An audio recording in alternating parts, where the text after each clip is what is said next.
Assalamualaikum warahmatullahi wabarakatuh. Perkenalkan kami dari kelompok 4. Pada kesempatan kali ini kami akan mempresentasikan materi mengenai analisis penganggaran piutang pada laporan keuangan. Saya Nazla Firunisa dengan nomor induk mahasiswa 632400518 akan memulai dengan penjelasan mengenai pengertian piutang. Piutang adalah hak perusahaan untuk menerima pembayaran dari pelanggan atas penjualan barang atau jasa yang dilakukan secara kredit. Dengan kata lain, perusahaan telah menyerahkan barang atau jasa, tetapi pembayarannya baru akan diterima pada waktu yang telah disepakati. Piutang merupakan salah satu aset lancar yang sangat penting karena berkaitan langsung dengan arus kas perusahaan. Oleh karena itu, pengelolaan piutang yang baik dapat membantu kelancaran operasional perusahaan. Sementara itu, anggaran piutang adalah rencana yang disusun perusahaan untuk memperkirakan jumlah piutang yang akan timbul serta kapan piutang tersebut dapat ditagih dalam suatu periode tertentu. Penyusunan anggaran piutang biasanya didasarkan pada anggaran penjualan kredit, kebijakan kredit perusahaan, dan pola pembayaran pelanggan. Dengan adanya anggaran piutang, perusahaan dapat memperkirakan kapan kas akan diterima sehingga dapat merencanakan kebutuhan dan penggunaan dana dengan lebih baik.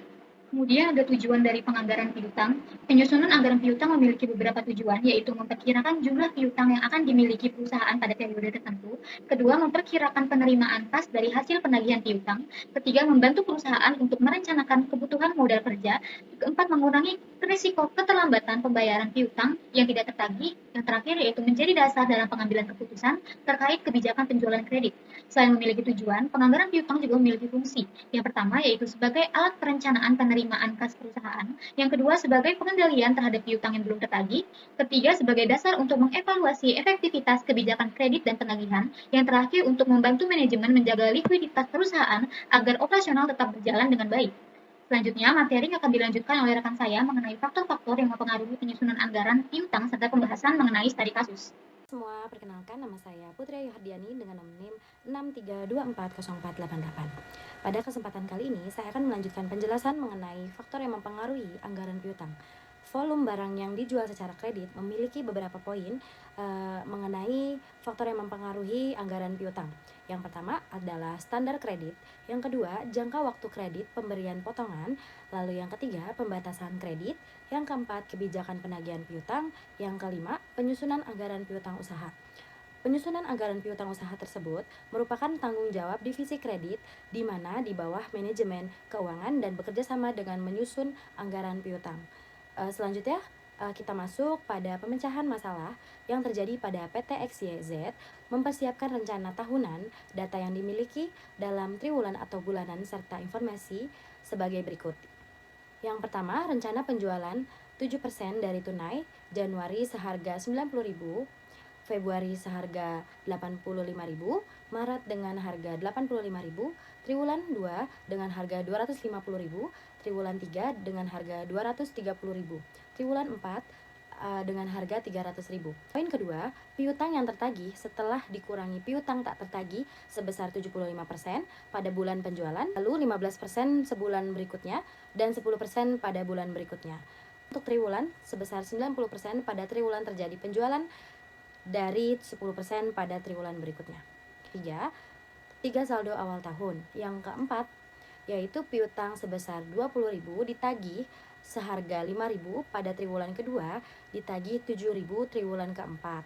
Yang keempat, kita masuk cadangan piutang ragu-ragu dengan besar 7.000 dan berikutnya 1%. Selanjutnya, poin kelima, diminta anggaran piutang. Maka akan dilanjutkan oleh teman saya. Warahmatullahi wabarakatuh. Perkenalkan, nama saya Siti Yuliana dengan NIM 632400029. Nah, di sini saya akan menjelaskan mengenai penyusunan anggaran piutang pada PT XYZ. Nah, langsung saja kita masuk ke dalam perhitungannya.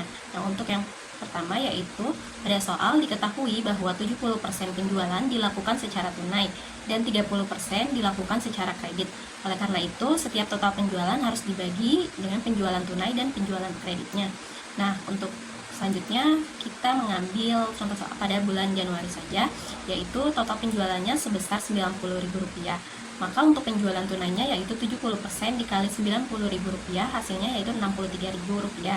Sedangkan untuk penjualan kreditnya yaitu 30% dikali 90.000 sama dengan Rp27.000.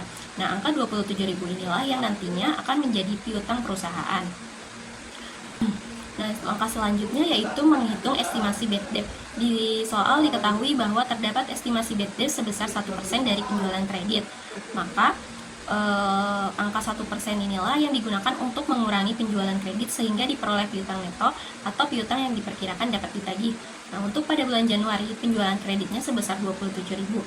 Untuk perhitungannya 1% dikali 27.000 hasilnya Rp270. Untuk perhitungan selanjutnya yaitu sama dikalikan dengan 1% ini. Nah, selanjutnya menghitung piutang neto. Piutang neto adalah piutang yang diperkirakan benar-benar dapat ditagih oleh perusahaan. Dengan rumus yaitu piutang neto sama dengan penjualan kredit dikurangi estimasi bad debt. Nah, untuk bulan Januari 27.000 dikurangi Rp270 sama dengan Rp26.730. Sedangkan untuk Februari 25.500 dikurangi Rp255 hasilnya sama dengan Rp25.245. Nah, untuk selanjutnya perhitungannya tetap sama sesuai dengan rumusnya. Nah, piutang neto inilah yang digunakan untuk menghitung penerimaan piutang. Nah, untuk langkah selanjutnya menyusun anggaran piutang. Nah, pada soal dijelaskan bahwa untuk penjualan bulanan 75%-nya ditagih pada bulan yang sama, 15% ditagih pada bulan berikutnya, dan 10% ditagih untuk 2 bulan seterusnya. Sedangkan untuk penjualan triwulan, 90% ditagih pada triwulan yang sama, dan 10% ditagih pada triwulan berikutnya. Nah, untuk piutang neto Januari kan sebesar Rp26.730, maka 70% dikali Rp26.730 hasilnya Rp20.048. Nah, 15% dikali Rp26.730 hasilnya Rp4.010, dan sebesar 10% ditagih pada Maret yaitu 10% dikali Rp26.730 hasilnya Rp2.673. Nah, untuk perhitungannya sama untuk selanjutnya. Nah, untuk piutang triwulan 4 di sini piutang netonya sebesar Rp89.100. Nah, 90% ini dikali Rp89.100 hasilnya kan Rp80.190. Nah, sedangkan untuk sisanya 10% akan ditagih pada tahun berikutnya sehingga tidak dimasukkan ke dalam anggaran tahun ini. Nah, selanjutnya kita akan menghitung total penerimaan piutang pada setiap periodenya.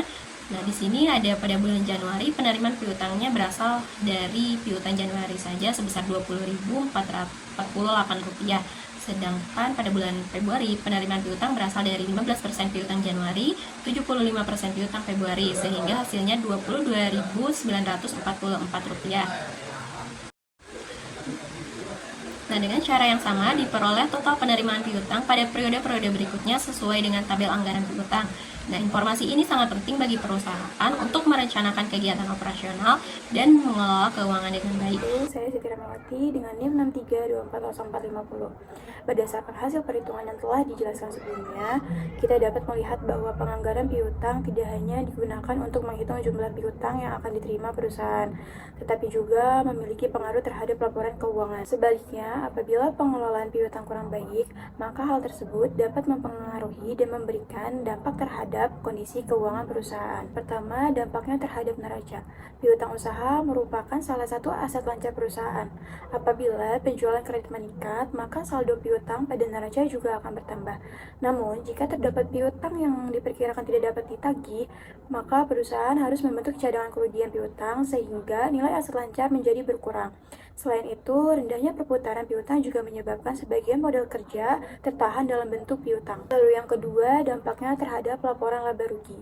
Piutang yang tidak tertagih akan dicatat sebagai beban kerugian piutang. Selain itu, biaya yang dikeluarkan perusahaan untuk melakukan penagihan juga akan menambah beban operasional. Akibatnya, laba bersih perusahaan yang diterima akan mengalami penurunan. Terakhir, dampaknya terhadap laporan arus kas. Penjualan secara kredit memang dapat meningkatkan nilai penjualan, tetapi kas belum langsung diterima oleh perusahaan. Jika pelanggan terlambat melakukan pembayaran, maka penerimaan kas dari aktivitas operasi juga akan terlambat.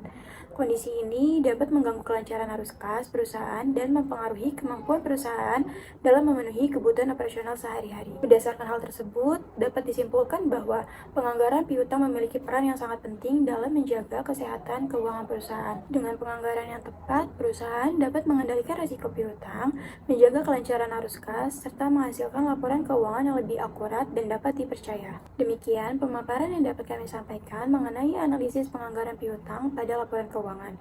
Semoga materi yang telah kami jelaskan dapat menambah pemahaman mengenai pentingnya pengelolaan piutang dalam suatu perusahaan. Terima kasih atas perhatiannya. Wassalamualaikum warahmatullahi wabarakatuh.